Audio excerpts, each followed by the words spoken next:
Voilà quelqu'un qui prie beaucoup, qui estime que Dieu dort dans sa maison, mais qui ne voit pas la main de Dieu. Pourquoi? Parce que cette personne, ça fait parfois même 2 ans qu'il n'adresse pas la parole à un membre de sa famille.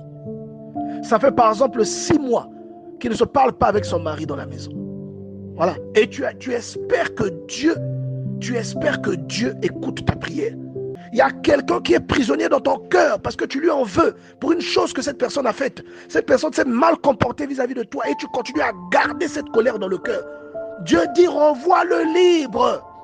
Délie cette personne de ton cœur. Laisse ce problème aller, sinon Dieu ne t'écoutera pas. Sinon Dieu ne t'exaucera pas. Ne retiens pas ce que l'on t'a fait de mal. Sinon Dieu, parce que toi aussi tu fais du mal aux gens, parfois tu ne t'en rends pas compte. Dieu, ce n'est pas seulement se mettre à genoux et dire Seigneur merci, Seigneur protège-moi. Dieu, ce n'est pas que ça. Mais Dieu, d'après 1 Corinthiens chapitre 13, Dieu c'est l'amour.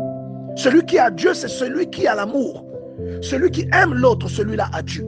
La Bible dit dans le livre de 1 Jean que si quelqu'un dit qu'il aime Dieu mais qu'il n'aime pas son frère, c'est un menteur. Il ne peut pas aimer Dieu qu'il ne voit pas, tandis que son frère qu'il voit, il n'arrive pas à l'aimer. C'est une contradiction, c'est un mensonge. Dieu ne va pas t'exaucer parce que tu es celui qui paye la plus grande dîme, que tu payes l'offrande ou je ne sais quelle sorte d'offrande. Il va avoir le sentiment qui t'anime. Oui. Hier, nous avons parlé du zèle, de la motivation de votre zèle. Il y a des gens qui viennent à l'église pour des buts.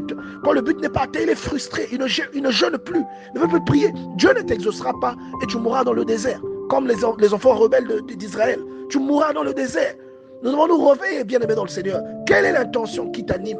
Voyez, quand tu fais ton jeûne, par quoi est-ce que tu es animé? Après le verset 7, la Bible dit, si tu pratiques cela, alors ta lumière paraîtra comme l'aurore. C'est-à-dire que même ce qui t'avait été interdit jusqu'alors, tu le posséderas.